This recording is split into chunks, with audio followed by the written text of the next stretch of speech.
Bonjour à vous les lions, je suis ravie de vous retrouver pour la lecture de vos énergies générales concernant la période du 15 au 28 février 2022.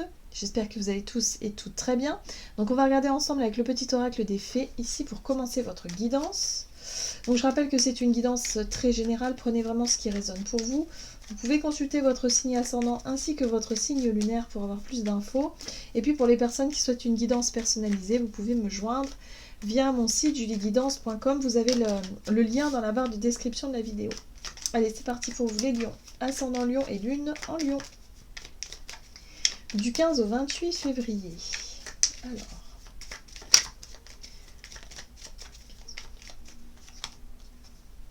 Banshee, quelque chose cherche à prendre fin dans ta vie pour ton plus grand bien.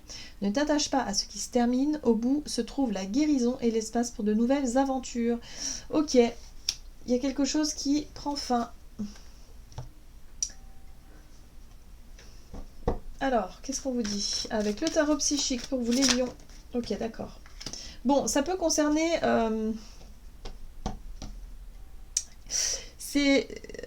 Ouais, il y a une prise de recul nécessaire ici, par rapport à ce que vous devez laisser derrière vous. Il y a peut-être des choix à faire, des décisions à prendre.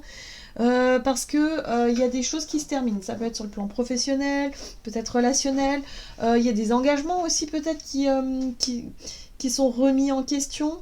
Bon, voyez comment ça résonne pour vous. En tout cas, ce qu'on vous dit ici, c'est que ici avec l'As d'épée, on est sur une nouvelle. On a le succès triomphal, mais on a surtout la bonne idée. On a quelque chose qui vient à nous où on se dit « Ok, je sais, j'ai une idée. Il y a peut-être une réponse ou quelque chose comme ça qui vient ici, qui vient remettre en question quelque chose. » Ok. On va regarder ici avec l'oracle de la voie astrale. Pour vous les lions, ascendant lion et lune en lion, du 15 au 28 février.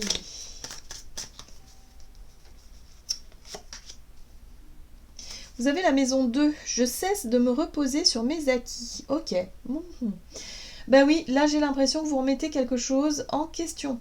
C'est fini de rester peut-être dans une sorte de fonctionnement, dans un schéma qui était peut-être rassurant ou que vous avez connu déjà depuis très longtemps. Ça peut être un contrat de travail qui dure déjà depuis longtemps. Ça peut être des relations depuis de longue date, des choses comme ça qui sont remises en question parce que là, vous avez besoin d'évoluer en fait. Vous avez besoin de changer, vous avez besoin d'évoluer, vous avez besoin voilà. Il y a une page qui se tourne de toute façon, donc il y a un besoin d'évolution. J'accepte de m'incarner et d'affirmer mon individualité. Bon, c'est intéressant ça, parce que du coup, ça vous pousse aussi, quelque part, à prendre les choses en main, à vous émanciper. Moi, je ressens ça surtout pour certains d'entre vous.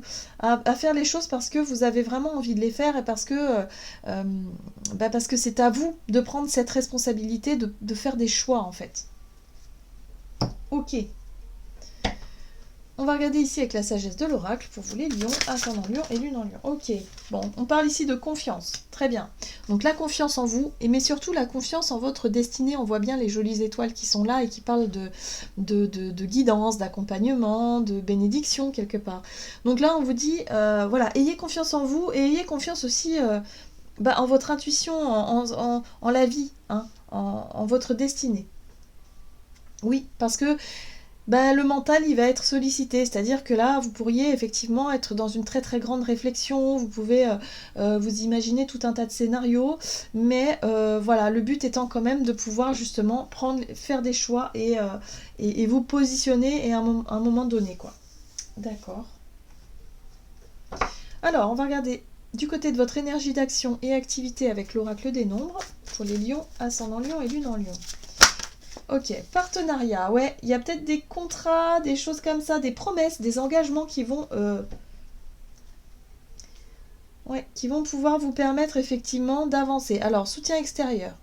Il y a des choses qui sont remises en question, mais en tout cas, vous savez que vous êtes soutenu, vous êtes encouragé. Vous avez en tout cas, par rapport au choix que vous devez faire, vous avez du soutien. Donc ça, c'est déjà une bonne chose. Alors, avec le tarot de la magie verte, pour vous les lions, ascendant lion, lune en lion. La 8 de Pentacle. Oui, ça peut concerner le travail, effectivement, l'investissement. Bon, quelque chose d'extrêmement positif ici. Ah. Alors moi, ce que je ressens chez vous, c'est que j'ai l'impression que vous avez, par rapport au fait de vous être investi dans un travail, dans un partenariat, dans quelque chose comme ça, il y a l'idée ici d'avoir réussi quelque chose, d'avoir euh, oui, il y a un retour positif par rapport à un investissement, par rapport à un travail. Peut-être que vous avez les éloges d'un patron, d'un supérieur, de quelqu'un ici. Mais là, visiblement, ça ne plaît pas à tout le monde. La 5 d'épée parle de conflit. Il y a possiblement quelqu'un avec qui vous vous étiez engagé qui, effectivement, n'est pas d'accord avec vous ou dans cette façon de voir les choses. Pourtant, il y a une réussite, hein. Mais là, il y a quelque chose qui est remis en question ici. On vous dit que peut-être... ouais, c'est-à-dire que peut-être par rapport à un engagement ou un travail d'équipe, vous êtes peut-être plus dans la prise d'initiative. C'est peut-être vous qui faites les choses à votre image, à votre goût, ou que vous prenez les choses en main tout court. Mais ouais, il y a quelque chose comme ça. Ou alors pour d'autres, ça peut être une envie de s'émanciper seul, de vous épanouir seul dans un projet, dans un travail, et de chercher à vous séparer effectivement d'un partenariat, d'un contrat, d'un engagement. Donc vous voyez comment ça résonne pour vous, hein, mais en tout cas, vous avez un besoin de vous éloigner, vous avez un besoin de vous émanciper, d'aller voir plus loin, voilà, et de ne plus rester peut-être dans la même dynamique. Il y a un retour positif, hein, il y a quelque chose d'extrêmement positif ici, par rapport à une notion d'investissement, un travail que vous avez fourni, mais ça ne plaît pas à tout le monde. Ça plaît pas à tout le monde parce que peut-être que vous aviez pris les devants, vous avez fait quelque chose sans concerter l'autre ou les autres. Vous avez besoin, je pense, ici de vous émanciper, hein, de vous accomplir par vous-même. Et c'est ça que je ressens, hein, là. C'est pour ça qu'il y a des choses à revoir là, par rapport à des engagements, des promesses, des contrats, des choses comme ça. Ok, on va regarder sur le plan relationnel et sentimental. Donc pour vous les lions, ascendant lion, lune en lion. Le dialogue et l'éveil. Alors ici, on vous parle effectivement d'un nouveau regard. L'éveil, c'est la prise de conscience, c'est quelque chose qui s'ouvre à vous, hein. Donc là, il y a peut-être effectivement des dialogues ou des communications, des discussions que vous allez avoir avec quelqu'un qui va vous permettre d'y voir plus clair, qui va vous permettre de prendre conscience de certaines choses.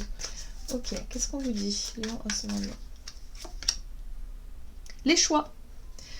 Ici, on est sur l'engagement, le choix du cœur, ce qui vous correspond réellement, sur ce qui vous anime franchement, hein, voilà, sur le plan relationnel, ça peut être un engagement tout court.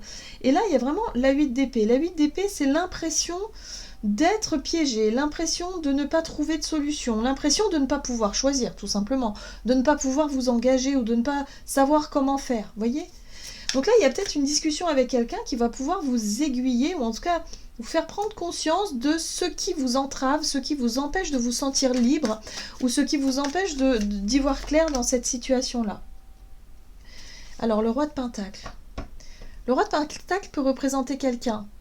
Quelqu'un qui a de l'expérience dans un domaine, quelqu'un qui pourrait vous aider et vous aiguiller. Ok. Oui, d'accord. Ouais, parce que là, on parle de changement, hein. Vous avez vraiment envie de changer. Vous avez vraiment envie que cette situation évolue. Parce que vous voulez effectivement vous engager dans des directions qui vous correspondent vraiment, dans des choix du cœur. Alors, sur le plan relationnel, c'est ça, mais il y a quelque chose qui vous en empêche. Peut-être une peur, quelque chose d'inconscient aussi, peut-être. Quelque chose qui fait que vous restez peut-être sur vos acquis. Hein, vous restez peut-être sur ce que vous connaissez déjà, sur la zone de confort qu'on connaît trop bien. Mais là, justement, j'ai l'impression qu'on vous pousse à sortir de cette zone de confort pour aller voir pourquoi est-ce que vous avez du mal, justement, à franchir un cap important. Il y a quelque chose qui coince. Et là, il va falloir aller voir plus loin. Hein. Voilà, pour être véritablement dans un nouveau départ, dans un changement. Tout en respectant vos valeurs et voilà. C'est pas parce que vous changez quelque chose que il faut que ce changement soit trop radical ou que ce changement ne vous corresponde pas. Au contraire, il faut que ce changement soit aussi à l'image de vos valeurs, de qui vous êtes, de vos propres convictions, là, avec la 7 de bâton. Hein. C'est vraiment ça. Voilà. Mais là, il y a quelque chose d'intéressant à voir par rapport à cette 8 d'épée, c'est votre incapacité à vous engager ou à faire quelque chose. pour moi c'est une peur, c'est une croyance limitante, c'est quelque chose de... Enfin c'est pas grand chose en fait, mais ça vous empêche justement de vous épanouir dans quelque chose, hein. Ça peut être un projet qui vous tient à cœur, ça peut être une relation, mais vous vous sentez freiné ou bloqué. Dès qu'il s'agit d'aller plus loin, hop, ça vous freine alors que vous en avez envie. Voilà. Donc là, c'est vraiment la situation qui va se mettre vraiment en avant durant cette période pour que vous puissiez être dans l'énergie du changement. Ok. En tout cas, il y a une prise de conscience. Vous allez voir les choses beaucoup plus clairement. Ça va vous permettre justement d'être dans un renouveau, dans un changement. Ok. Et oui. Et là, vous avez, avec le tarot des anges gardiens, se fier à son intuition. Fiez-vous avant tout à votre intuition afin d'aller dans la bonne direction. Ne laissez pas vos peurs et vos inquiétudes vous indiquer quel chemin prendre. Pour le moment, mieux vaut ne pas partager vos secrets avec autrui. Donc là, il y a vraiment cette notion ok, il va falloir identifier les peurs qui vous bloquent pour pouvoir vous engager pleinement dans ce qui vous correspond. Donc intuition, en plus vous allez être connecté, ça, il n'y a pas de problème. Donc faites-vous confiance. Voilà, j'en ai terminé pour votre guidance. J'espère que celle-ci vous aura plu et vous aura parlé. Donc n'hésitez pas à liker et commenter la vidéo. Comme d'habitude, moi je vous souhaite de passer une excellente quinzaine. Je vous embrasse et je vous dis à tout bientôt.